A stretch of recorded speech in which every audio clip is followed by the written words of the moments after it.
അവിടുന്ന് അനുവദിക്കുന്ന പക്ഷം നാളെ രാത്രിയിലും ക്രമീകരിച്ച യോഗത്തിൽ സംബന്ധിക്കുവാനും ശുശ്രൂഷ ചെയ്യുവാനും ദൈവം തരുന്ന വിലപ്പെട്ട അവസരത്തിനായിട്ട് ദൈവത്തിന് മഹത്വം.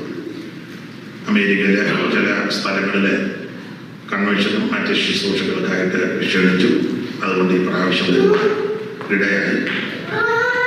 ഇവിടെ ഓർമ്മിച്ച് അറിവുള്ളതുപോലെ ആദ്യം യാത്ര ചെയ്തപ്പോൾ അല്പം തടസ്സം നേരിട്ടു. എങ്കിലും ദൈവമക്കളുടെ പ്രാർത്ഥന വളരെ അനുഗ്രഹമായി. ദൈവത്തിൻ്റെ കൃപയാൽ ആ നിശ്ചയിച്ച കൺവെൻഷനൊക്കെ മാറ്റിവെച്ചെങ്കിൽ വീണ്ടും അത് ക്രമീകരിച്ച് ദൈവകൃപയിൽ ശരണപ്പെട്ട് വരുവാനിടയായതിൽ ദൈവത്തിന് മഹത്വം.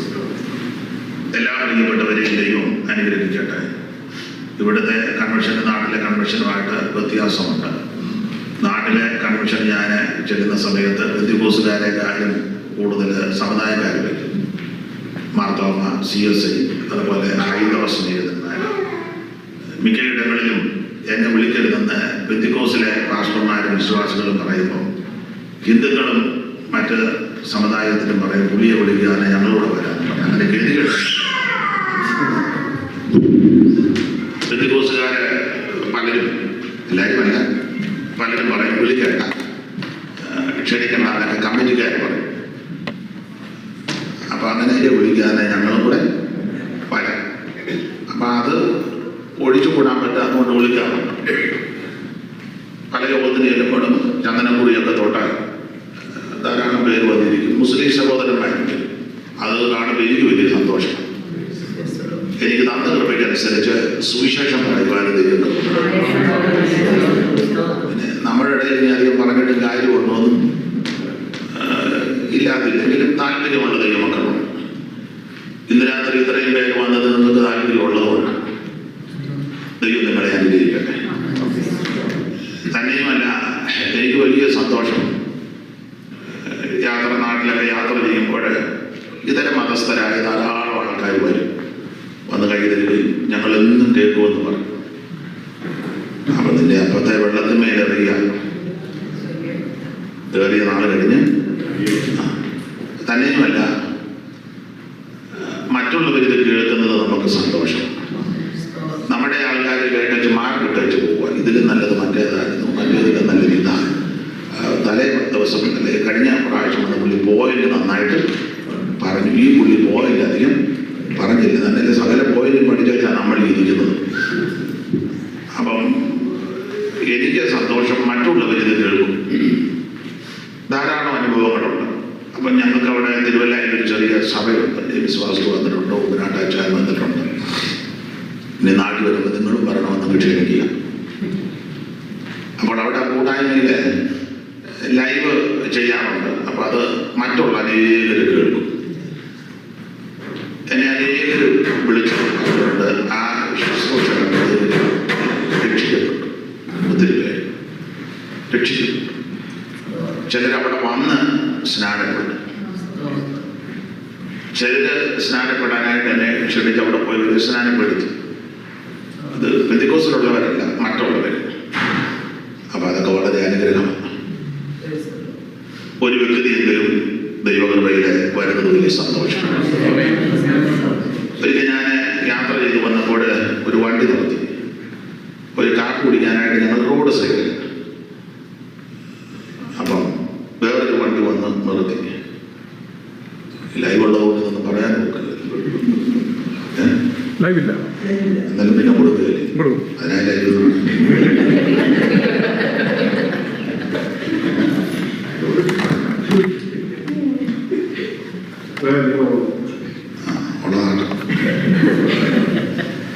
അപ്പം വണ്ടി നിർത്തി ഞാൻ കാപ്പു കുടിക്കാനായിട്ട് ഇറങ്ങി. അപ്പം ഒരാൾ വന്ന് വളരെ ബഹുമാനത്തോടെ കൈ കൂപ്പി. അപ്പം കളവക്കുറി ചെയ്തുകൊണ്ട് അപ്പം എന്നോട് പറഞ്ഞു, ഇനിയാണ് ഞാൻ പറഞ്ഞത് കണ്ടുകൊണ്ട് ഞങ്ങൾ നിർത്തിക്കുന്നത്. അദ്ദേഹവും അദ്ദേഹത്തിൻ്റെ ഭാര്യയും 2 പിള്ളേരും. അപ്പം എല്ലാ ദിവസവും ഒരു പ്രസംഗം കേട്ടയച്ച. അപ്പം ഞാൻ പൊടി രസത്തിൽ പറഞ്ഞു, ഉളി കഴിയുമ്പോൾ ആയിരിക്കും എന്ന് പറഞ്ഞു എന്നും കേൾക്കുമെന്ന് പറഞ്ഞു. അപ്പം മറ്റൊരു വ്യക്തി യേശുവിനെ കേൾക്കുന്നെങ്കിൽ, യേശുവിനെ അറിയുന്നെങ്കിൽ അത് ഏറ്റവും വലിയ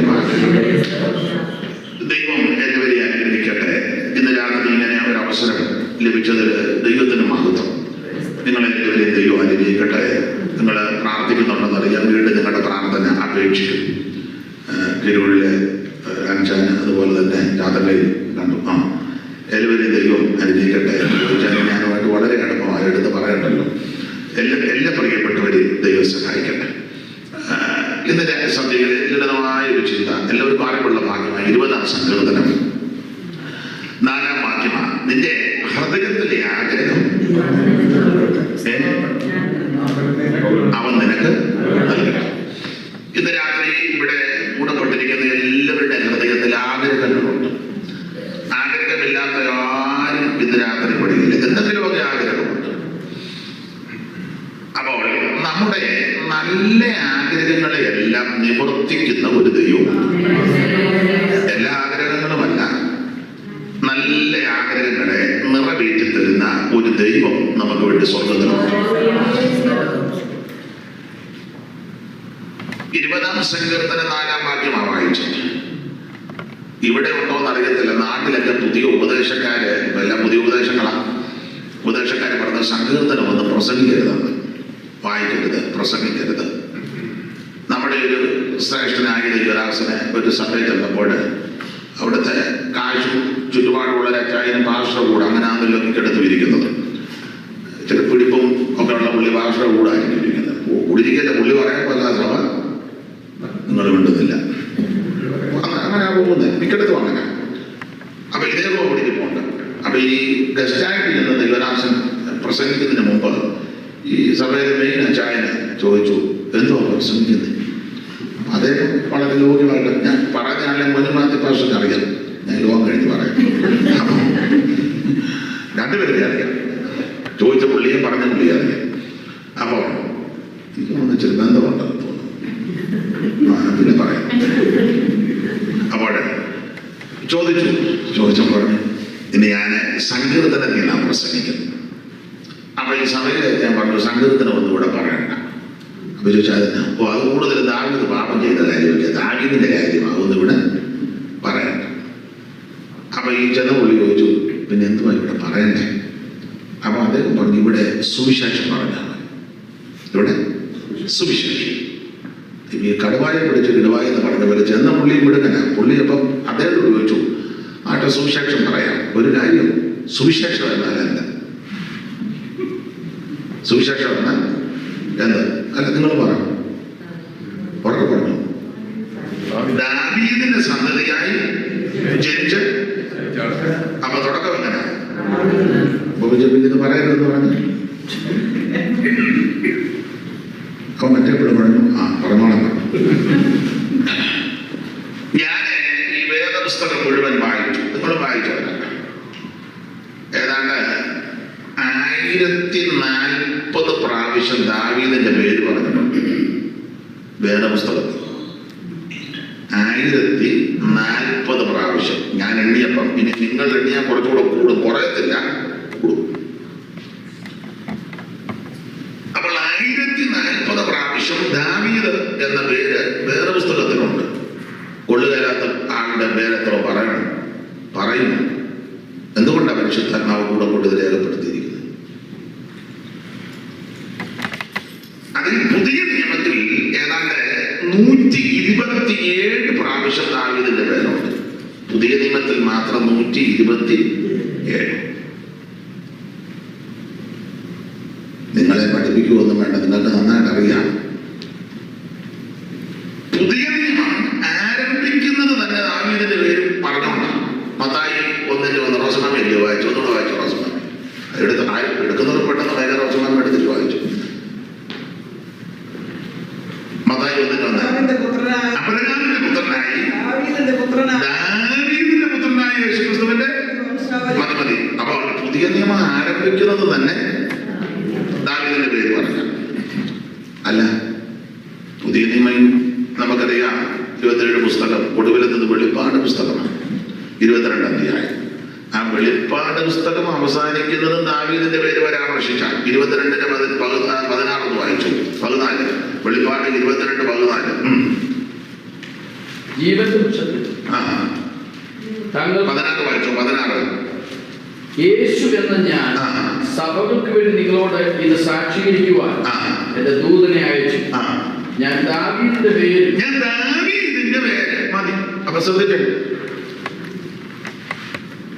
അദ്ദേഹം പറഞ്ഞ ദാവീദിന്റെ പേര് ഇവിടെ ഉണ്ടായിരുന്നു. 1040 പ്രാവശ്യം ദാവീദിന്റെ പേര് ബൈബിളിലുണ്ട്. അതിൽ പുതിയ നിയമത്തിൽ 127 പ്രാവശ്യമുണ്ട്. അതിൽ പുതിയ നിയമം ആരംഭിക്കുന്നത് ദാവീദിന്റെ പേര് പറഞ്ഞ, പുതിയ നിയമം അവസാനിക്കുന്നതും ദാവീദിന്റെ പേര് പറഞ്ഞ. പത്രോസ് ഒരു സൂചന കൊടുക്കുന്നുണ്ട്. 3:15 വായിച്ചു. പത്രോസിന്റെ 2-ാം ലേഖനം 3:15. ഇത് ഇങ്ങോട്ട് നീക്കി വെക്കുകയാണെങ്കിൽ നല്ലത്. ഞാൻ വിളിക്കുന്നു. പത്രോസ് പറഞ്ഞൊരു പരാമർശമുണ്ട്. അങ്ങനെ തന്നെ നമ്മുടെ പ്രിയ സഹോദരനാകുന്ന പൗലോസും തനിക്ക് ലഭിച്ച ജ്ഞാനത്തിന് തക്കവണ്ണം ഇതിനെപ്പറ്റി എഴുതിയിരിക്കുന്നു. ചില ആൾക്കാര് ഈ വചനത്തെ കോട്ടിക്കളഞ്ഞു അവരുടെ ഇഷ്ടത്തിന്. അപ്പോൾ ദാവീദ് എന്ന വ്യക്തി വേദപുസ്തകത്തിലെ പ്രധാന ഒരു വ്യക്തിയാണ്. അപ്പൊ സങ്കീർത്തനത്തിൽ സിംഹഭാഗവും ദാവീദ് എഴുതിയ സങ്കീർത്തനമാണ്. ഇനി ആസന്റെ ഭാഗത്തിൽ നമ്മുടെ കർത്താവ് ഇരുന്ന് ഭരിക്കാൻ പോകുന്നത് ദാവീദിന്റെ സിംഹാസനം. യെശയ്യാവ് 11-ാം അധ്യായത്തിൽ ദാവീദിന്റെ കുറ്റിയിൽ നിന്ന്. ഇതെല്ലാം ഈ വിഷയത്തോട് ബന്ധപ്പെട്ടുള്ള കാര്യമാണ്. നമുക്ക് ഭാഗം വിട്ടേക്കാം. ഏതായാലും സങ്കീർത്തനത്തിന് വളരെ പ്രാധാന്യമുണ്ട്. പുതിയ ഉപദേശക്കാർ പറഞ്ഞ സങ്കീർത്തനം വായിക്കരുത്, സങ്കീർത്തനം വേണ്ട. ഒരാൾ പറഞ്ഞ് കീറിക്കളയാൻ പറഞ്ഞു, ഒരാൾ പറഞ്ഞ് കുത്തിക്കെട്ടിയത് ആരാണ്? ഏതാ പഴയ നിയമം പുതിയ നിയമം കൂടെ ഒന്നിച്ച് കുത്തിക്കെട്ടിയത്. ഇങ്ങനെയൊക്കെ ഉള്ള തർക്കങ്ങളും ഉപദേശക്കാരുമുണ്ട്. എന്നാൽ യേശു കർത്താവ് ഉയർത്തെഴുന്നേറ്റ് എമ്മൗസിൽ പോയി ശിഷ്യന്മാർക്ക് പ്രത്യക്ഷപ്പെട്ടു. ഒരാളുടെ പേര് ക്ലയോപ്പാകുന്നു. അവർ തർക്കിച്ചും വാദിച്ചും പോയപ്പോൾ നിങ്ങൾക്കറിയാം, ഇവര് തർക്കവും മാറും. യേശുദാനും കൂടെ നടന്നു. അവിടെ കർത്താവ് പറഞ്ഞൊരു പദമുണ്ട്. മോശയുടെ ന്യായപ്രമാണത്തിലും പ്രവാചക പുസ്തകങ്ങളിലും സങ്കീർത്തനങ്ങളിലും ഇങ്ങനെ എഴുതിക്കുന്നേ എന്നെ കുറിച്ച് യേശു പറഞ്ഞ 24:44 എന്ന് വായിച്ചു. 24:44 ലൂക്കോസ്. പിന്നെ അവൻ അവരോട്, ഇതാകുന്നു നിങ്ങളോട് കൂടെ ഇരിക്കുമ്പോൾ ഞാൻ പറഞ്ഞ വാക്ക്. ഇതാകുന്നു ഞാൻ നിങ്ങളോട് കൂടെ ഇരിക്കുമ്പോൾ പറഞ്ഞ വാക്ക്. അടുത്തത് മോശയുടെ ന്യായപ്രമാണത്തിലും പ്രവാചക പുസ്തകങ്ങളിലും സങ്കീർത്തനങ്ങളിലും എന്നെ കുറിച്ച് യേശു നേരിട്ട് പറഞ്ഞതായി എന്നെ കുറിച്ച്. അപ്പോൾ കർത്താവ് പറയാ സങ്കീർത്തനത്തിൽ എന്നെ പറ്റി പറഞ്ഞിട്ടുണ്ട്. അതാരും പുതിയ ആൾക്കാർ പറഞ്ഞ ഇതൊന്നും വേണ്ടാന്നുള്ളതാണ്.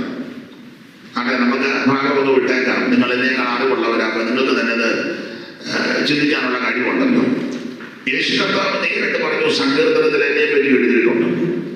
നിങ്ങൾ സങ്കീർത്തനമെല്ലാം പഠിച്ച് ചില സങ്കീർത്തനം യേശുവിനെ പറ്റി തന്നെ മൈശിക സങ്കീർത്തനമാണ് നമ്മളതിനെ വിളിക്കുന്നത്. 2-ാം സങ്കീർത്തനം 12. അവൻ കോപിച്ചിട്ട് നിങ്ങൾ വഴിയിൽ വെച്ച് നശിക്കാതിരിക്കാൻ പുത്രനെ യേശു കർത്താവിനെ പറ്റി. 22-ാം സങ്കീർത്തനത്തിന്റെ 11 മുതൽ 23 വരെയുള്ള തിരുവെടുത്തുകൾ കഷ്ടാനുഭവങ്ങളുടെ നീണ്ട പട്ടികയാണ്. കഷ്ടപ്പെടുത്തിലേക്ക് എന്നെ വിട്ട് അകന്നിരിക്കുന്നത് സഹായിപ്പാനിലേക്ക് ആരെങ്കിലും അനേകം നാളുകൾ എന്ന് പറഞ്ഞു. ഭാഷാൻ കുറ്റമാർ മോക്ഷികളുടെ അകത്ത് സിംഹം പോലെ തന്നെ വളർന്നിരിക്കുന്ന ആ ഭാഗമെല്ലാം യേശു കർത്താവിന്റെ കഷ്ടാനുഭവങ്ങളെ കുറിക്കുന്ന ഭാഗങ്ങളാണ്. മാത്രമല്ല 40-ാം സങ്കീർത്തനം എല്ലാ പുസ്തകച്ചുള്ളിൽ എന്നെ പറ്റി എഴുതിയിരിക്കുന്നത്. എന്നെ ഇഷ്ടം ചെയ്യുവാൻ ഞാൻ. അപ്പൊ സങ്കീർത്തനത്തിലെല്ലാം നമ്മുടെ കർത്താവിനെ പറ്റിയാണ്. സങ്കീർത്തനത്തിൽ മാത്രമാണ് ഉൽപ്പത്തി പുസ്തകം മുതൽ വെളിപ്പാട് പുസ്തകം വരെ മുഴുവൻ നടന്നിരിക്കുന്ന വ്യക്തിപ്രഭാവം നസറയനാകുന്ന യേശുവാണ്. നമുക്ക് ആ ഭാഗം അറിയാവുന്നതുകൊണ്ട് തൊടുന്നില്ല. നമ്മളെടുത്തത് 20-ാം സങ്കീർത്തനം 4-ാം വാക്യം. വളരെ പരിചിതമായ ഒരു തിരുവെടുത്താണ് 20:4.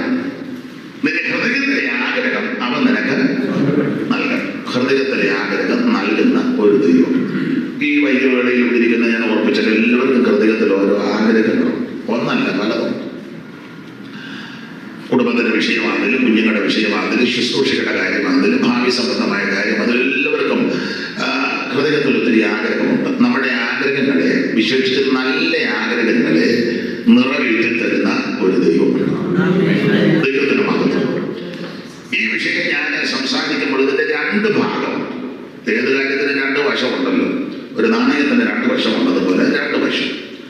ആ 2 വശം ഇങ്ങനെ ചിന്തിക്കണം. ഹൃദയത്തിലെ ആഗ്രഹം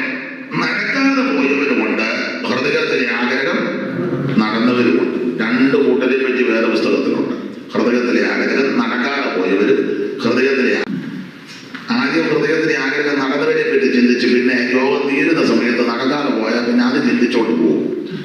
അപ്പൊ ആദ്യം നമുക്ക് ഹൃദയത്തിലെ ആഗ്രഹം നടക്കാതെ പോയവരെ പറ്റി ഒന്ന് ചിന്തിക്കാം. എന്നിട്ട് ഹൃദയത്തിലെ ആഗ്രഹം നടന്നവരെ പറ്റി ചിന്തിക്കാം. അപ്പൊ ഇന്ന് അത് പറഞ്ഞു തീരുന്നില്ലെങ്കിൽ ദൈവം അനുവദിച്ചാൽ നാളെ ആയിരിക്കും ബാക്കി. നാളെ വരുന്നവരുണ്ട് ദൈവത്തിന്റെ മഹത്വം. അപ്പൊ അതുകൊണ്ട് ഇന്ന് രാത്രി നമുക്ക് ശാന്തമായിട്ടത് ചിന്തിക്കാം. ഹൃദയത്തിലെ ആഗ്രഹം നടക്കാതെ പോയ പലരുണ്ട് വേറെ പുസ്തകത്തിൽ. ഞാനൊരു 12 പേരെ നോട്ട് ചെയ്തിട്ടുണ്ട്. നടന്നത് ഒരു 10 പേരെ പറ്റിയുണ്ട്. അപ്പൊ ഇതെല്ലാം നിങ്ങൾ ചിന്തിക്കുക. നേരം പോയത് താനിതെല്ലാം പറഞ്ഞു വെച്ചാൽ ഇവിടുന്ന് ഞങ്ങളെ വിടുപോളൂ എന്നുള്ള ചിന്തയൊന്നും വേണ്ട. വ്യത്യാസം 9-ന് നിർത്താം. 9-ന് മതി. നാളെ സഹായമാണ് തന്നെ.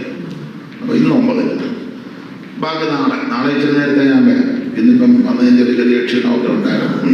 എന്തായാലും കുഴപ്പമില്ല. നിങ്ങളെ കണ്ടപ്പോൾ പിന്നെ ക്ഷീണം കൂടുക. അപ്പൊ അതുകൊണ്ട് ഇന്ന് രാത്രി ഹൃദയത്തിലെ ആഗ്രഹം നടക്കാതെ പോയ ചിലരുണ്ട്. അത് നമുക്കൊന്ന് ചിന്തിച്ച് മുമ്പോട്ട് പോകാം. നിങ്ങൾക്ക് പുതിയ കാര്യം വന്നതെല്ലാം നിങ്ങൾക്ക് അറിവുള്ള കാര്യമായി പറയാം. ഇപ്പൊ ഞാൻ പറയുമ്പോൾ ഇതൊക്കെയാണ് എനിക്കിതിനകത്ത് പറയാനേ അറിയാവുള്ളൂ. അതുകൊണ്ടാണ് ഇതിനകത്തെല്ലാം നിങ്ങൾക്ക് പറയാം. അതേ എനിക്കും അറിയാവുള്ളൂ. അങ്ങനെ നിങ്ങൾക്ക് അറിയാൻ പറ്റാത്ത കാര്യം ഞാൻ പറഞ്ഞിട്ട് പോയിട്ട് വലിയ കാര്യം പുള്ളി എന്നാ ആർക്കും പുള്ളി കിട്ടില്ല. എന്നെ പുള്ളി പറഞ്ഞു ഇതിനകത്തുള്ള കാര്യമൊക്കെയാ പുള്ളി നല്ലത്. വലിയ ആരോഗ്യമില്ലാതെ പോകാം. അതുകൊണ്ടാണ്. അപ്പോ ഹൃദയത്തിലെ ആഗ്രഹം നടക്കാതെ പോയത് അത് സജിത്തട്ടെ പെട്ടെന്ന് ആദ്യം കൂടി കിട്ടിയില്ല. അപ്പോ ഹൃദയത്തിലെ ആഗ്രഹം നടക്കാതെ പോയത് അതിന് ഏറ്റവും പ്രധാനമായ ഒരു ഉദാഹരണം ഒന്ന് ബിലയാമ. ഹൃദയത്തിലെ ആഗ്രഹം നടക്കാതെ പോയത് പ്രഥമ പ്രകൃതി ബിലയാമ. ബിലയാമിന്റെ ഹൃദയത്തിലെ ആഗ്രഹം നല്ലതായിരുന്നു, പക്ഷെ നടന്നില്ല. എന്തുവാ വായിച്ചേ? 23-ാം അധ്യായത്തിന്റെ 10-ാം വാക്യം. 23:10. യാക്കോബിന്റെ ധൂളിയെ ആർക്ക് എണ്ണാം? ഇസ്രായേലിന്റെ ബിലയാമിന്റെ പുസ്തകം ഒന്നുമില്ല. പുസ്തകം തപ്പി വശം കടരുത്. ഇതുവരെ തമ്മിൽ ബിലയാമിന്റെ പുസ്തകം ഇന്ന് വരെ കണ്ടു. പുസ്തകം കണ്ടിട്ടില്ലല്ലോ. അതിവിടെ അല്ലെങ്കിൽ സംഖ്യാപുസ്തകമാണ്. അല്ല, ഞാനൊന്ന് ടെസ്റ്റ് ചെയ്തതും കൂടെ ചെല്ലുന്ന മറിക്ക് നോക്കിട്ടൊന്നും ബിലയാമിന്റെ പുസ്തകം. അപ്പൊ സംഖ്യാപുസ്തകം 23-ാം അധ്യായത്തിന്റെ 10-ാം വാക്യമാണ്. വായിച്ചേ. യാക്കോബിന്റെ ധൂളിയെ ആർക്ക് എണ്ണാം? യാക്കോബിന്റെ ധൂളിയെ ആർക്കെണ്ണാം? ഇസ്രായേലിന്റെ കാലാംശത്തെ അടുത്ത പദം. ഭക്തന്മാർ മരിക്കുന്നത് പോലെ ഞാൻ മരിക്കട്ടെ. നല്ല ആഗ്രഹം. ബിലയാമിന്റെ ആഗ്രഹം ഭക്തന്മാർ മരിക്കുന്നത് പോലെ. നമുക്കെല്ലാം അങ്ങനെ ആഗ്രഹമാണ്. എല്ലാ ദൈവദാസന്മാരും പറയുന്ന ഒരു കാര്യം ഞാൻ ഒന്നുകൂടെ ആവർത്തിക്കുക. എൻ്റെ വല്ല കടമെടുക്കുക. ഒന്നുകൂടെ ആവർത്തിക്കുക. സമയമായില്ല മാമേ. വായിച്ചെന്നു വായിച്ചെന്നു ഞാൻ കണ്ടു വായിച്ചെന്നു. അപ്പം നല്ല ആഗ്രഹം ഭക്തന്മാർ മരിക്കുന്നത് പോലെ മരിക്കണം. അപ്പം ദൈവദാസന്മാരൊക്കെ പറയുന്നത് ഞാൻ കടമെടുത്തുകൂടെ പറയാം. ഭക്തന്മാർ മരിക്കുന്നത് പോലെ മരിക്കണമെങ്കിൽ ഭക്തന്മാർ ജീവിക്കുന്നത് പോലെ ജീവിക്കുന്ന കാലത്തെല്ലാം മുദ്രാക്കോടി ഒപ്പിച്ച ചങ്ങയേറ്റം പറ്റുമ്പോൾ മരുകൂടെ എടുക്കുന്നത് നല്ല അന്ത്യം അങ്ങനെ കിട്ടില്ല. ഇതങ്ങനെ കിട്ടുന്നതല്ല. അപ്പൊ ജീവിച്ചിരിക്കുമ്പോൾ പൂർണ്ണമെന്ന് ഞാൻ പറയുന്നില്ല, അങ്ങനെ ആരുമില്ല. ഏറെക്കുറെ എങ്കിലും ഒരു ഭക്തൻ ജീവിക്കും പോലെ ജീവിക്കണം. കുറയില്ല. ബിലയാമിന്റെ ആഗ്രഹം നല്ലതാണ്. ഭക്തന്മാർ മരിക്കുന്നത് പോലെ ഞാനിന്ന് മരിക്കണം. നിങ്ങൾക്കറിയാം, ആഗ്രഹം നല്ലതാണെങ്കിലും മരിച്ചത് അങ്ങനല്ല. എങ്ങനെ മരിച്ചു?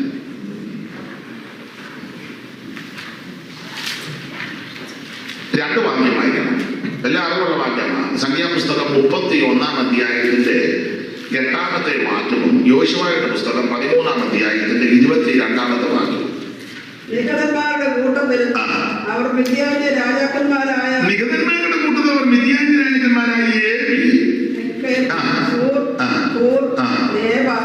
എന്നീ 5 രാജാക്കന്മാരെയും 5 രാജാക്കന്മാരെയും അടുത്ത പദം ബെയോരിന്റെ മകനായ ബിലയാമിനെയും വാൾ കൊണ്ട് വെട്ടിക്കൊന്നു. ഇനി യോശുവയുടെ പുസ്തകം 13-ാം അധ്യായത്തിന്റെ ചേർത്ത്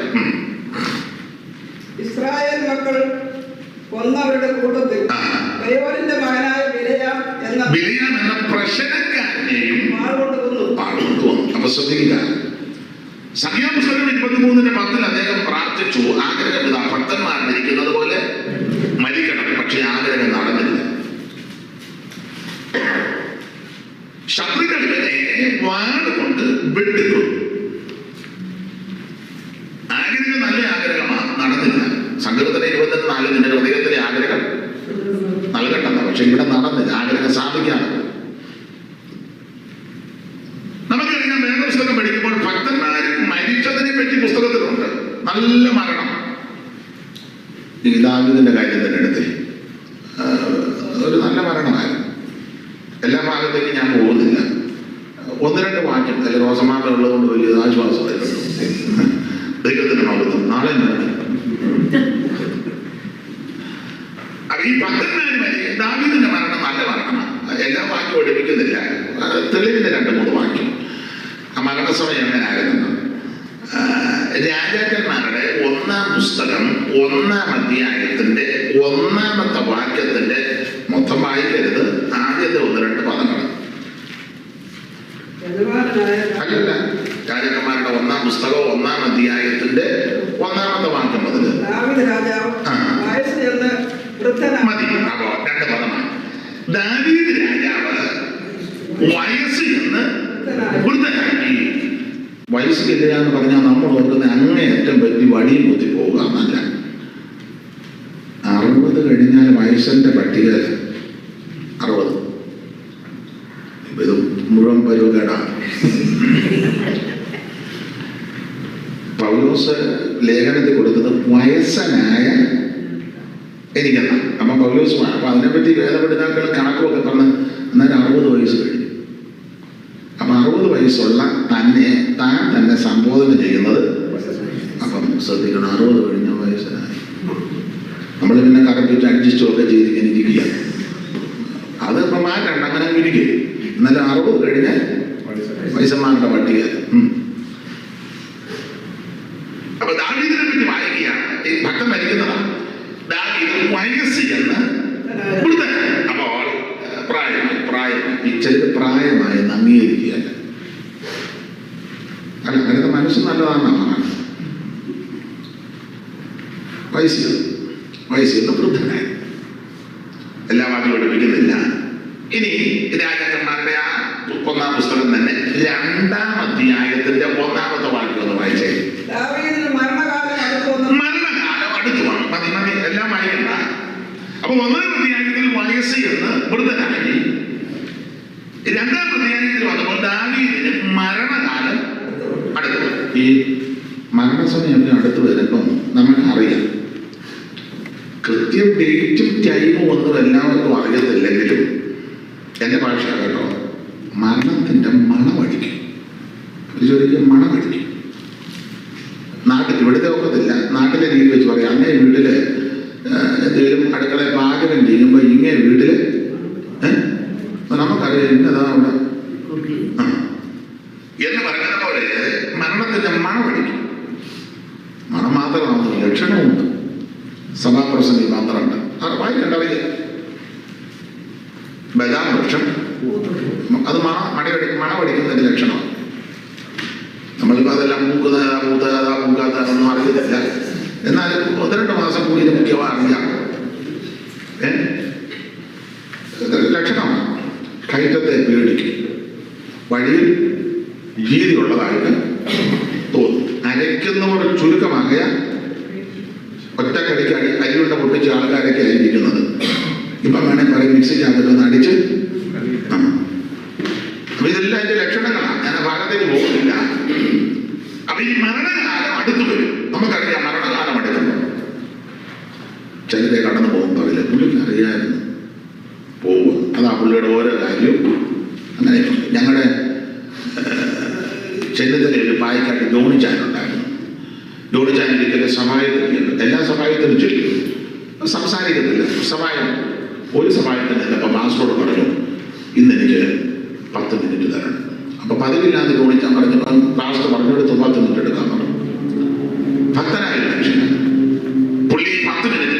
സംസാരിച്ചായി.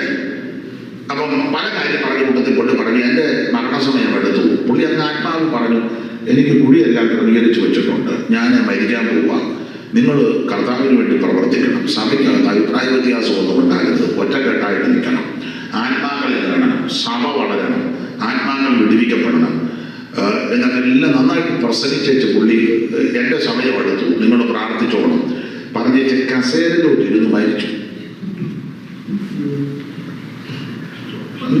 അല്ല മരണമാണ് സഭായത്തിൽ. എൻ്റെ കൂടെയുള്ളൊരു ഷിബു പാസ്റ്ററുണ്ട്, അദ്ദേഹത്തിൻ്റെ പെങ്ങളെ വിവാഹം ചെയ്ത പുറ്റൂർ, അവർ സുവിശേഷ വലിയ IPCയിലെ പാസ്റ്റർ ഇപ്പം തൃശ്ശൂരിനടുത്ത്, അദ്ദേഹത്തെ കണ്ണൂരായിരുന്നു. അപ്പോൾ ഒരിക്കൽ ഞാൻ കണ്ണൂരിൽ ചെന്നപ്പോൾ അദ്ദേഹത്തിൻ്റെ പിതാവ് 95 വയസ്സോളം അപ്പച്ചൻ, നല്ല ജോലികളൊക്കെയുള്ള അപ്പച്ചൻ.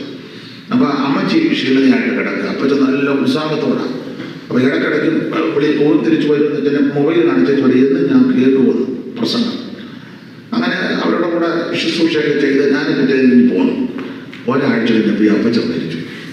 എനിക്കൊന്ന് സങ്കടമായി പോയി, നല്ല ഉത്സാഹത്തോടെ നടന്നു. അപ്പം ഞാൻ ചോദിച്ചു എങ്ങനെ മരിച്ച സമയം.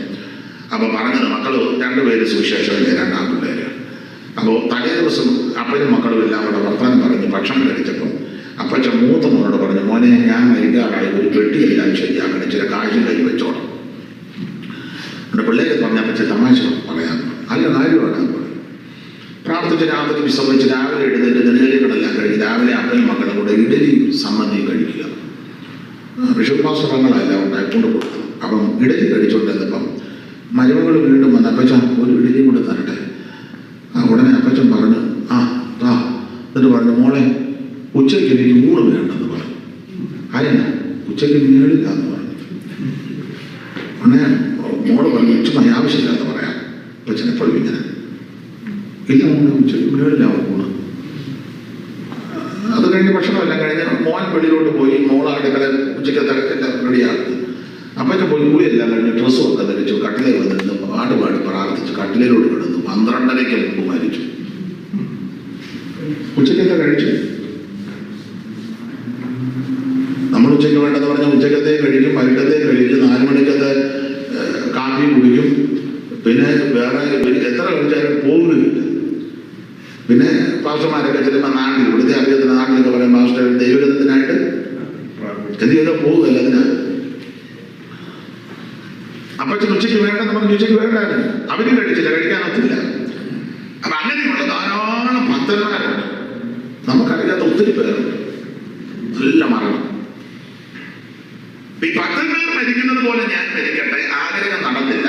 ഭക്തൻ മരിച്ചതെങ്ങനെ? അതാ ദാവീദിന്റെ മരണത്തെ പറ്റി പറയുക. ദാവീദ് വയസ്സ് എന്ന് വൃദ്ധനായി.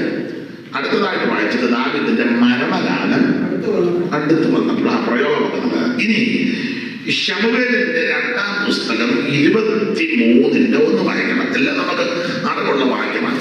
ഈ വാക്യം വായിപ്പിക്കുന്ന എന്തിനാണെന്ന് ചോദിച്ചാൽ ഞാൻ എപ്പോഴും നാട്ടിൽ പറയും, ചില ആൾക്കാർക്ക് എന്നെ പറ്റി ഒരു ധാരണ, അയാൾ വായി വരുന്നതെല്ലാം വിളിച്ചു പറയുന്നത്.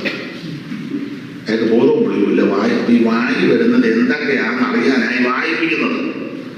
അല്ലാതെ നിങ്ങളെ പഠിക്കാനോ എനിക്ക് ആള് കളിക്കാനോ അല്ല. എന്ത് വായി പറഞ്ഞതൊക്കെ ഇതെല്ലാം വേദപുസ്തകത്തിലുള്ള കാര്യമാണ്. അതിനായി വായിപ്പിക്കുന്നത്. അപ്പം കുഴപ്പമില്ലല്ലോ, ഇതൊക്കെ ഉള്ള കാര്യമാണല്ലോ.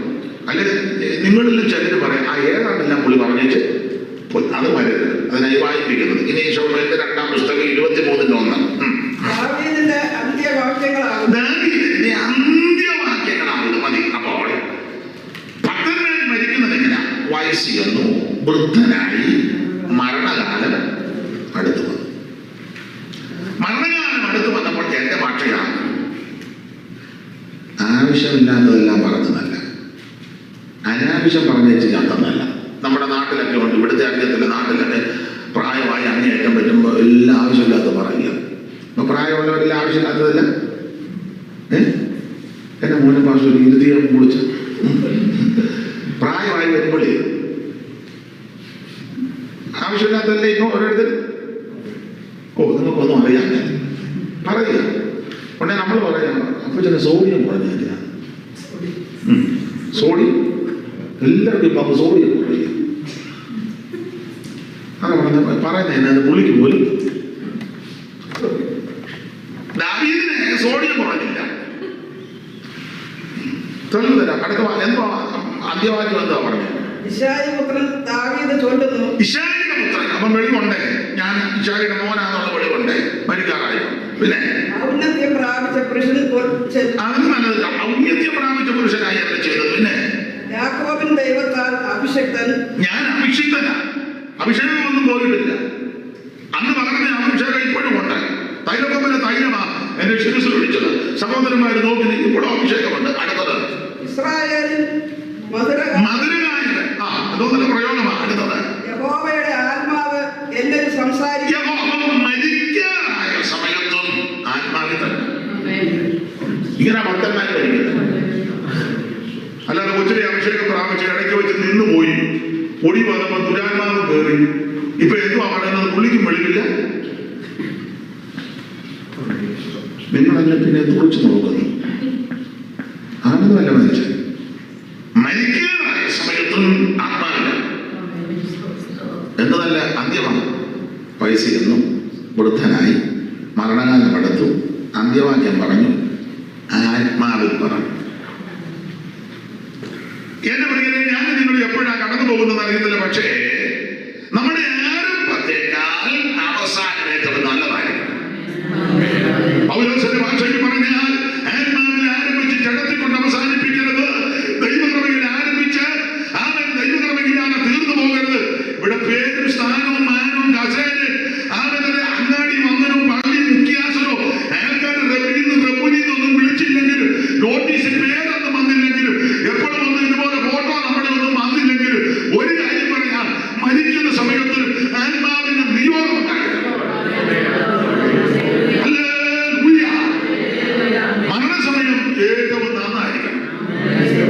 ദൈവത്തിന് മഹത്വം. അന്ത്യസമയം, അന്ത്യവാക്യങ്ങൾ നല്ല കാര്യമാണ് പറഞ്ഞത്. 23 നിങ്ങളത് വായിച്ച എന്ത് നല്ല പ്രയോഗങ്ങൾ, എന്ത് നല്ല കാര്യങ്ങളാണ് ദാവീദ് പറഞ്ഞത്. മരണസമയം ദൈവത്തിന് മഹത്വം. മാത്രമാണോ, മരിക്കാനായ സമയത്ത് തന്നെ മകന് ശലോമോൻ എന്ന് വിളിച്ചു ചില കാര്യം പറഞ്ഞു. മകനോട് ഒത്തിരി കാര്യം പറഞ്ഞത് പറഞ്ഞു, മോനെ സകല ഭൂവാസികളും പോയ വഴി കൂടെ ഞാൻ പോകാൻ പോവാ. പിന്നെ നിനക്കറിയാൻ മേലാത്ത 1-2 കാര്യം പറയും.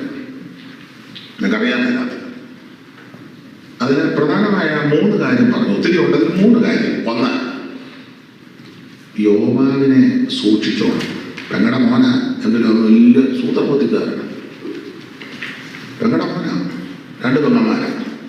അതിലൊരു പെങ്ങളാണ് സെരൂയയ്ക്ക് 3 ആൺപിള്ളേരായി. യോവാവ്, അബീഷായി, അസാനയുടെ കാട്ടുകരയ്ക്ക് ശീഘ്രകാമിയാണ്. കാട്ടുകര പോലെ ശീഘ്രകാമിയാണ്. യോവാവ് ശീഘ്രകാമിയാണ്. സൂക്ഷിച്ചോ. മരിക്കുന്നതിന് മുന്നേ മകനോട് നിർദ്ദേശം കൊടുക്കുക. എല്ലാ ഭാഗത്തും ഞാൻ പോകുന്നില്ല. 2, ഈ ഭക്തന്മാർ മരിക്കുന്നത് എങ്ങനെയാണ്?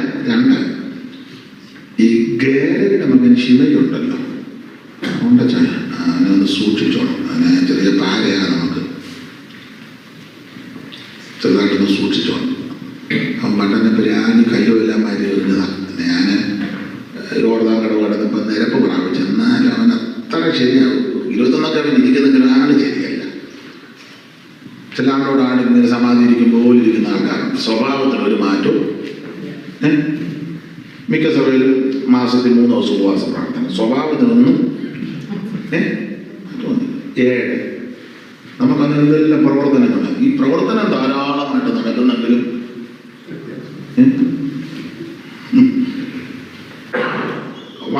ഒരു വർഷത്തെ മുഴുവൻ ലിസ്റ്റ് നമ്മൾ ഇട്ടിരിക്കുക. അത് നല്ല കാര്യമാണ്. ഒരു ഓർഡറിൽ പോകുന്നത് നല്ലതാണ്. പക്ഷെ സ്വഭാവത്തിന് ഒരു വ്യത്യാസമുണ്ട്. പണ്ട് കെ ജോസഫ് ഉണ്ണിച്ചാൻ പറയുമായിരുന്നു, സ്വർഗത്തിൽ പോകാൻ നമ്മൾ പഠിപ്പിക്കുന്നുണ്ട്, പക്ഷെ ജീവിക്കാൻ എങ്ങനെയാണ് പഠിപ്പിക്കുന്നില്ല. സ്വർഗത്തിൽ പോകാൻ എല്ലാവരും പഠിപ്പിക്കുന്നു. ഈ സമൂഹത്തോടും മനുഷ്യരോടും സർക്കാരോടും നാട്ടുകാരോടും വീട്ടുകാരോടും അയലത്തുകാരോടൊക്കെ ഇടപെടേണ്ടത് എങ്ങനെയാണ് അത് പഠിപ്പിക്കുന്നില്ല. അറിയത്തുമില്ല. അപ്പൊ ഈ മരിക്കാറായപ്പോൾ പിള്ളേരെ വിളിച്ച കാര്യം, മരിക്കാറാകുന്നതിനെ പിള്ളേരുടെ കാര്യമൊക്കെ തുറന്ന് പറയണം. അങ്ങനെയുണ്ട്.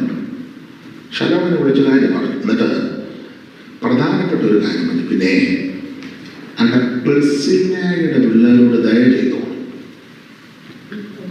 2:7 വായിച്ച് റോസമാമേ. എന്നാൽ ഗിലെയാദ്യനായ ബർസില്ലായിയുടെ മക്കളോട് ഈ ദയ കാണിക്കണം. മരിക്കുന്നതിന് മുന്നേ ഇങ്ങനെ ഭക്തന്മാര് മരിക്കുന്നതിന് മുന്നേ വയസ്സിരുന്നു, വൃദ്ധനായി, മരണകാലം അടുത്തു, അന്ത്യവാക്യം പറഞ്ഞു, ആത്മാവിൽ പറഞ്ഞു, പിന്നെ സകല ഭൂവാസികളും പോയ വഴി കൂടെ പോകുക എന്ന് പറഞ്ഞു. എന്നിട്ട് പിള്ളേർക്ക് അറിയാത്ത ചില കാര്യം അവരെ ഓർപ്പിച്ച് പറഞ്ഞു. ഇങ്ങനെയൊക്കെയാണ് മരിക്കുന്നത്. ചുമ്മാ തീർന്നു അങ്ങനൊന്നും അല്ല. നമ്മളൊരു അപ്പച്ചൻ അങ്ങനെ മരിച്ചു, ഒരു കുഴപ്പമില്ല, ഒരിക്കലും.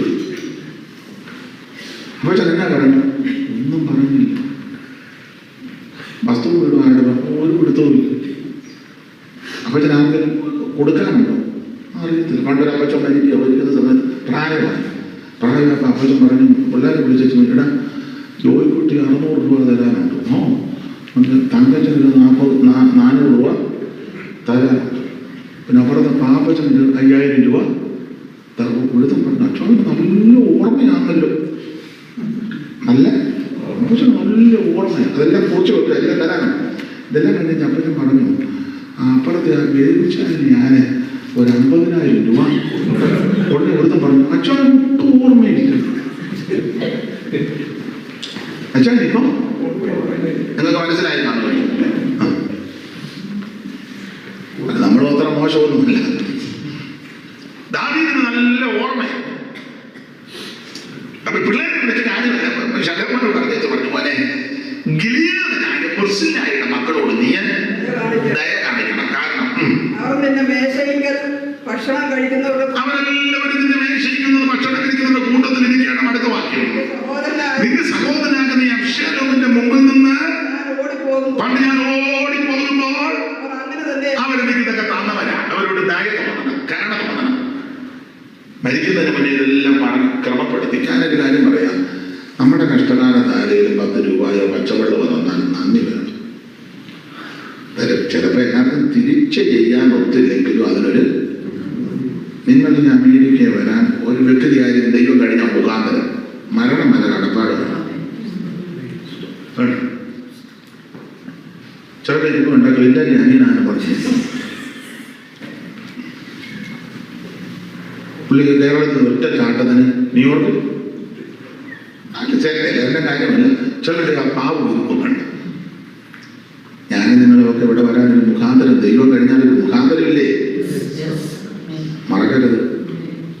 മറക്കരുതെന്ന് മാത്രമല്ല, പിള്ളേരോടും പറഞ്ഞു കൊടുക്കണം. അവരാ നമ്മളെ ഇവിടെ കൊണ്ടുവരാൻ അത് പറയണം, പറയുകയും ചെയ്യണം. കടപ്പാടും വേണം. ഞാൻ ഇന്ന് വന്നപ്പോൾ ഇദ്ദേഹത്തിൻ്റെ സഹധർമ്മിണി സുശീലയോട് ഞങ്ങൾ സംസാരിച്ചു. അപ്പോൾ എന്നോട് പറഞ്ഞ ഭാഷത്തിന് ഇത് കൊണ്ടുപോകണമെന്ന് ചോദിച്ചു. ഞാൻ പറഞ്ഞത് എനിക്ക് അവരോടൊരു കടപ്പാടുണ്ട്. ഒരു കടപ്പാടുണ്ടെന്ന് ദൈവത്തിന് മറന്നു മറക്കരുത്. നിങ്ങൾ സ്കൂളിൽ പഠിച്ചപ്പോൾ ഫീസ് കൊടുക്കാൻ നിർവാഹമില്ല. ഞങ്ങൾ സഹായിച്ചവരാരെങ്കിലുമൊക്കെ കാണും. ഒരു നല്ല ഡ്രസ്സ് തന്നവർ കാണും അന്ന്. ഇപ്പം നമുക്ക് കൈയും കോട്ടും ഒക്കെ ഉണ്ട്. ഇപ്പം ഏതിടണമെന്ന് നമുക്ക് തന്നെ തർക്കത്തിൽ കിടക്കുക. ആയിക്കോട്ടെ, ഞാനിതൊക്കെ ഇങ്ങനെ ഓർക്കുക മാത്രം. ഈ നാട്ടിലൊക്കെ യാത്ര പോകുമ്പോൾ ഞാൻ എന്നോട് ചോദിക്കുക എപ്പോൾ വരും. ഞാൻ പറഞ്ഞാൽ അത് വന്നേക്കാം, നിങ്ങൾ യോഗം തുടങ്ങിക്കും. ചിലർ ഏത് റൂട്ടിൽ കൂടെ പോകുന്നത് ഞാൻ പറയാതൊന്നും പറയാനൊക്കത്തില്ല. അതൊക്കെ അന്നേരം നടത്തിപ്പനുസരിച്ച. കാരണം യാത്ര പോകുമ്പോൾ പ്രായമുള്ളവരെയും പഴയ ആൾക്കാരെയൊക്കെ ഞാൻ കയറി കാണും. അപ്പം എൻ്റെ കൂടെ വരുന്ന സഹോദരന്മാർ ഞാൻ പറയും, ഇവിടുന്ന് ഒരു അമ്മയുണ്ട് കാണും. അപ്പോൾ ഈ അമ്മ പണ്ട് എനിക്ക് ചോറ് തന്നതാണ്. ഇപ്പം അമ്മയ്ക്ക് തരാനുള്ള സാവകാശമില്ല, ആരോഗ്യം വന്നു, പിന്നെ ക്ഷീണതയായിട്ടിരിക്കുക. ഒന്ന് കയറി കാണും. അമ്മയ്ക്ക് സാവകാശമുള്ള സാഹചര്യമൊക്കെ നല്ലതാണ്, എന്നാലും ഒന്ന് കാണുണ്ടായി. നമുക്ക് കടപ്പാടുണ്ട്, മറക്കരുത്. ഒരു ഗ്ലാസ് പച്ചവെള്ളമാണ് ഒരാൾ നന്നെങ്കിലും വേറെ പുസ്തകത്തിൽ അങ്ങനെയല്ലേ, നന്ദിയുള്ളവരായിരിക്കണം. ദൈവത്തോട് നന്ദി വേണം, മനുഷ്യനോട് നന്ദി വേണം. കാരണം ഞാൻ ഭാഗം വിവരിക്കത്തില്ല, നിങ്ങളിപ്പം ചിന്തിക്കാതെ എൻ്റെ കാര്യം കൂടാണല്ലോ ഭാഷ പറഞ്ഞത്. അല്ല, ഈ രാജ്യത്ത് ഒരു കുടുംബം മുഖാന്തരം അനേകർ വന്നു. അതിലൊരാൾ, പേര് സ്ഥലമൊന്നും ഞാൻ പറയത്തില്ല, അതിൽ ഒരാൾ എന്നോട് വളരെ ദുഃഖത്തോടെ പറഞ്ഞതാണ്, ഞങ്ങൾ ദൈവം കഴിഞ്ഞാൽ ഞങ്ങൾ മുഖാന്തരം അവരിവിടെ വന്നത്. എന്നിട്ട് ചില വർഷങ്ങൾ കഴിഞ്ഞപ്പോൾ ഇവർ രണ്ടുപേരും കൂടെ അതിൽ ഒരു സഹോദരൻ വീട്ടിൽ ചെന്ന് കഴിഞ്ഞ് അവരുടെ മക്കളെ ഒന്ന് കാണാനായിട്ട് താല്പര്യപ്പെട്ടിട്ട് പിള്ളേരിറങ്ങി വന്നു പോയി. അവരെല്ലാം ഇവിടെ വരാൻ കാര്യം ഇവരാ. വളരെ ദുഃഖത്തോടെ എന്നോട് പറഞ്ഞു. എവിടാണെന്ന് ഞാൻ പറയാറില്ല. അങ്ങനെയുള്ളവർ നമ്മുടെ ഇടയിൽ നന്ദിയില്ലാത്തവർ. നന്ദി വേണം, ദൈവത്തോടും വേണം, മനുഷ്യനോടും. അപ്പൊ ദാവീദ് അതുകൊണ്ടാണ് ശലോമോനോട് പറയുക, മോനെ ശിമയിലോട് നീ ബുദ്ധിയോടെ ഇടപെടണം, യോവാബിനോട് ബുദ്ധിയോടൊക്കെ ഇടപെട്ടു, പക്ഷേ ബർസില്ലായുടെ മക്കളോട് ദയ തോന്നണം. കാരണം നിന്റെ സഹോദരനാകുന്ന അബ്ശാലോമിന്റെ മുമ്പിൽ നിന്ന് ഞാൻ പണ്ടവരെ പേടിച്ചോടിപ്പോയപ്പോൾ പിള്ളേരിനോട് ദയ ചെയ്തവരാണ് അപ്പന മക്കൾ.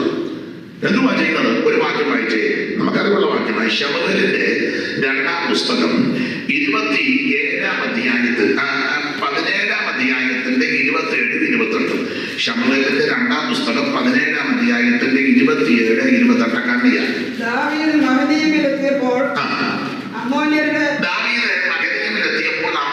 രപ്പായിൽ നിന്ന് ഞാനാശിന്റെ മകൻ ശോഭി, ലോദേബാരിൽ നിന്ന് അമ്മിയലിന്റെ മകൻ മാഖീർ, ലോകേലിയിൽ നിന്ന് ഗിലെയാദിനായ ബർസില്ല എന്നിവർ കിടക്കകളും കിണ്ണങ്ങളും മൺപാത്രങ്ങളും ദാവീദിനും കൂടെയുള്ള ജനത്തിന് ഭക്ഷിപ്പാൻ ഗോതമ്പ്, യവം, മാവ്, മലര്, അവരക്ക, പയറ്, പരിപ്പ്, തേന്, വെണ്ണ, ആട്, പശുവിൻ പാൽക്കട്ട എന്നിവയും കൊണ്ടുവന്നു. ജനം മരുഭൂമിയിൽ വിശന്നും ദാഹിച്ചു ഇരിക്കുമല്ലോ എന്ന് അവർ പറഞ്ഞു. ആ വാക്യങ്ങളൊക്കെ നിങ്ങൾക്ക് അറിയാമല്ലോ. ബർസില്ലായുടെ മക്കളോട് നീ ദയ ചെയ്യണം. കാരണം നിന്റെ സഹോദരൻ അബ്ശാലോമിന്റെ മുമ്പിൽ നിന്ന് ഞാൻ പണ്ട് ഓടിപ്പോയപ്പോൾ അവരെന്നോട് ദയ ചെയ്തതാണ്. അവര് ചെയ്ത കാര്യമായി ഇപ്പം വായിച്ചത് ശമൂവേലിന്റെ പുസ്തകത്തിൽ. ദാവീദ് അബ്ശാലോമിനെ പേടിച്ച് ഓടി. കിടപ്പാടമില്ല, കിടക്കാനിടമില്ല, വസ്ത്രമില്ല, പാറപ്പെടമില്ല, ഭക്ഷണമെല്ലാം നഷ്ടപ്പെട്ട് കിരീടമെല്ലാം പോയി ഓടുക. കെതിരോത്തോടുമൊക്കെ കടന്നു ഓടി പോയപ്പോൾ ഒന്നുമില്ല കൈവശം. കൂടെയുള്ളവർ ചോദിച്ചു, നമുക്ക് ആര് നന്മ കാണിക്കുമെന്ന്, നമുക്ക് ആറ് നന്മ ചെയ്യുമെന്ന് പലരും എന്നോട് അങ്ങനെ പാലാസംഗം.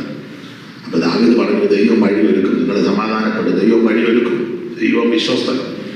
ഇങ്ങനെയൊക്കെ പറഞ്ഞ് അവരെ ധൈര്യപ്പെടുത്തി മുൻപോട്ട് പോന്നപ്പോൾ ചെന്നപ്പം 3 പേരെ ദൈവം ഒരുക്കി. ശോഭി, മാഖീർ, ബർസില്ലായി. അതിൽ പ്രധാനിയും ബർസില്ലായി. അവർ കൊണ്ടുവന്ന് കൊടുത്തതാണ് കിടക്ക, കിണ്ണം, മൺപാത്രം. ദാവീദിന് കൂടെയുള്ള ജനത്തിന് ഭക്ഷിപ്പാൻ ലിസ്റ്റ് ഗോതമ്പ് മുതലിഞ്ഞോട്ട്. ദാവീദ് കഷ്ടകാലത്ത് ഇതെല്ലാം അനുഭവിച്ച് ഭക്ഷിച്ച് കിടന്ന് വിശ്രമിച്ച് മരുഭൂമിക്കൂടി യാത്ര ചെയ്തു. എല്ലാം നഷ്ടപ്പെട്ടു. ഒടുവിൽ സാഹചര്യം ദൈവം തിരുത്തി മാറ്റി. അബ്ശാലോമിന് പട്ടുപോയി. ജനമെല്ലാം കൂടെ പറഞ്ഞ്, നമുക്ക് രാജാവായിട്ട് നാം തെരഞ്ഞെടുത്തിരുന്ന അബ്ശാലോം പടയിൽ പട്ടുപോയി, അതുകൊണ്ട് നമുക്ക് ദാവീദിനെ തിരികെ കൊണ്ടുവരണം. അങ്ങനെ ദാവീദിനെ തിരികെ കൊണ്ടുവന്ന് രാജാവാക്കി. ദാവീദ് രാജാവായി ഇങ്ങോട്ട് വരുന്ന സമയത്ത് ബർസില്ലായി വിളിച്ചിട്ട് പുള്ളി പോയില്ല. എങ്കിലും മരിക്കുന്ന സമയത്ത് തൻ്റെ മകൻ ശലോമോനോട് പറഞ്ഞു, ആ പിള്ളേരോട് ധൈര്യം കേട്ടോ. അവരെന്റെ കഷ്ടകാലത്ത് ഞാൻ ബുദ്ധിമുട്ട് അനുഭവിച്ചപ്പോൾ എനിക്ക് ഭക്ഷണ പദാർത്ഥ പാനീയങ്ങളും കിടക്കാൻ ഇടവൊക്കെ തന്നവരാണ്, മറക്കരുത്. അത് പറയാ, അവരെല്ലാവരും നിന്റെ മേശയിൽ നിന്ന് ഭക്ഷണം കഴിക്കുന്നവരുടെ കൂട്ടത്തിലിരിക്കണം. ഇതിനകത്ത് ഒരു ആത്മീയാർത്ഥം, പ്രിയതേ. കർത്താവിന്റെ വേലയ്ക്ക് വേണ്ടി പച്ചവെള്ളമോ ഒരു കാപ്പിയോ അല്ലെങ്കിൽ 10 രൂപയോ ഭൗതികമായ എന്തെങ്കിലും അല്ലെ ഏത് നിലയിലെങ്കിലും ചെയ്താൽ എബ്രായരെ കൂടെ ചേർത്ത് പഠിച്ചാൽ അത് മറന്നു കളയുവാൻ ദൈവം അനീതിയുള്ള ദൈവമല്ല. മലാഖി പ്രവചനത്തിൽ വായിക്കുന്നത് പോലെ അവിടുത്തെ സന്നിധിയിൽ ഒരു സ്മരണയുടെ പുസ്തകമുണ്ട്. വെളിപ്പാട് പുസ്തകത്തിൽ പറഞ്ഞൊരു പ്രയോഗമുണ്ട്, പുസ്തകങ്ങൾ തുറന്നു. ആ സ്മരണയുടെ പുസ്തകം തുറന്നു. ചെയ്തതും പ്രവർത്തിച്ചതും വർദ്ധിച്ചതും എത്തിച്ചതുമായ മുഴുവൻ കാര്യവും കുറിച്ചു വെച്ചിട്ടുണ്ട്. അതിന് ഉദാഹരണമായി രാജാവിന് ഉറക്കം വരുന്നില്ല, തിരിഞ്ഞു പറഞ്ഞു കിടന്നു.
ഒത്തിരി കാര്യം പറയേണ്ടതുകൊണ്ട് ഞാൻ വിസ്തരിക്കുന്നില്ല. ആ പിള്ളേരെല്ലാം നിന്റെ മേശയിൽ നിന്ന് ഭക്ഷിക്കുന്നുണ്ട് കൂട്ടത്തിലിരിക്കണം. ആ ഈ ശലോമന്റെ മേശ എങ്ങനെ നമ്മുടെ മേശ പോലാണ്? ഒരു വാക്യം വായിച്ചു, ഒത്തിരി ഉണ്ട്, ഒരു വാക്യം ഇപ്പം വായിക്കും.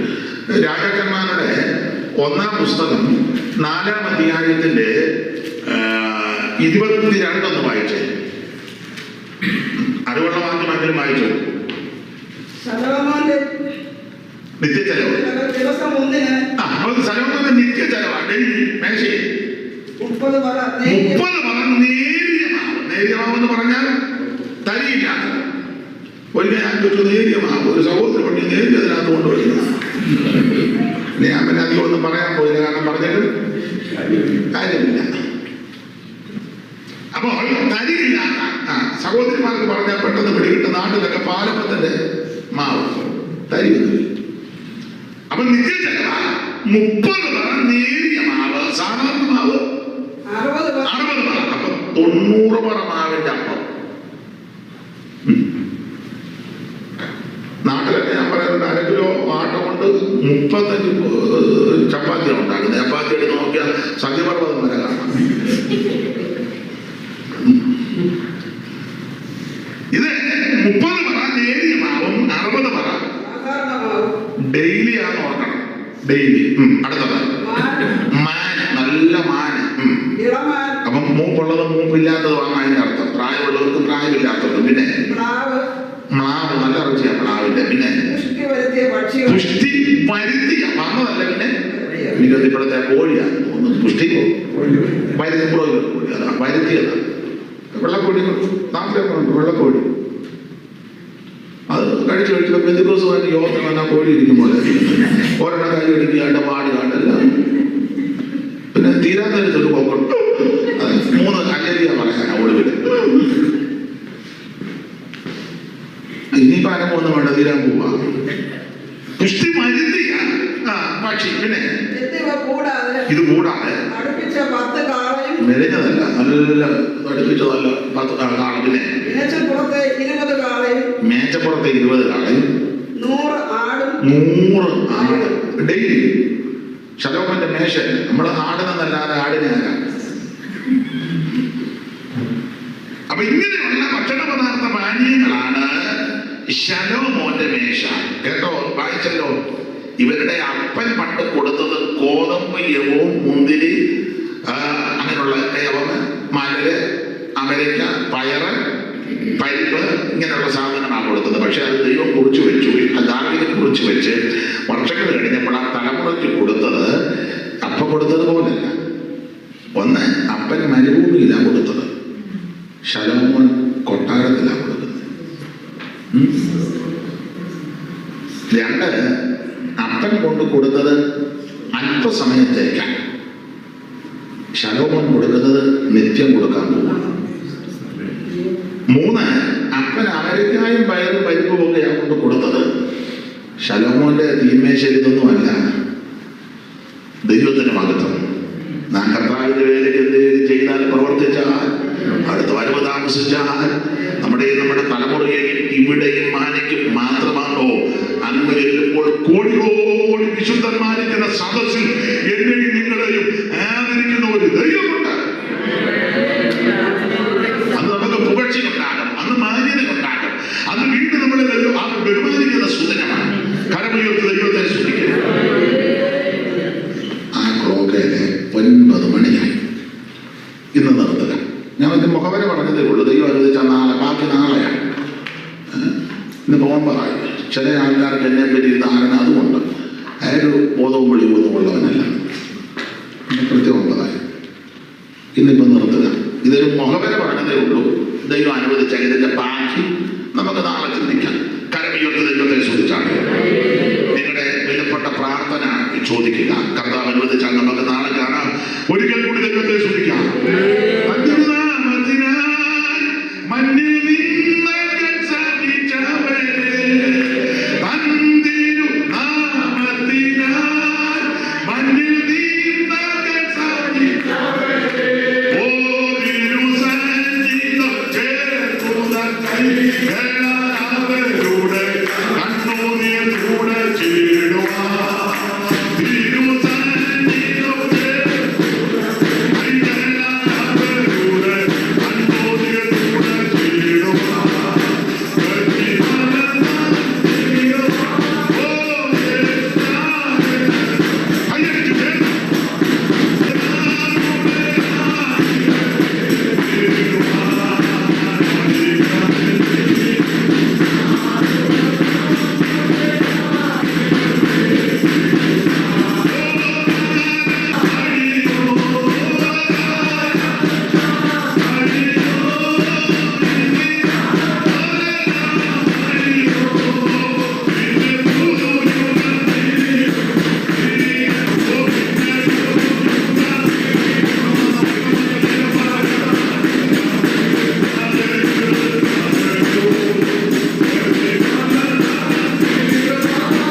ഒന്നിച്ച് വചന ധ്യാനിപ്പാൻ അവസരം തന്നല്ലോ. കടന്നു വന്ന എല്ലാവരെയും ദൈവം അനുഗ്രഹിക്കട്ടെ. അവിടുന്ന് അനുവദിക്കുന്ന പക്ഷം നാളെ വൈകിട്ട് ഒന്നിച്ചു കൂടുവാൻ അവസരം ദൈവം നൽകട്ടെ. ശേഷമുള്ള നാളെ നമുക്ക് ചിന്തിക്കാം. നിങ്ങളുടെ പ്രാർത്ഥനയെ ചോദിക്കുന്നു. ഈ 4 ദിവസം ന്യൂയോർക്കിൽ കാണും. എനിക്ക് അവിടുന്ന് വെള്ളി ശനിയൊക്കെ ഒക്ലഹോമയിലാണ് കൺവെൻഷന്. യാത്രയോർത്തും ശുശ്രൂഷയോർത്തും പ്രാർത്ഥിക്കണമെന്ന് അപേക്ഷിക്കുന്നു.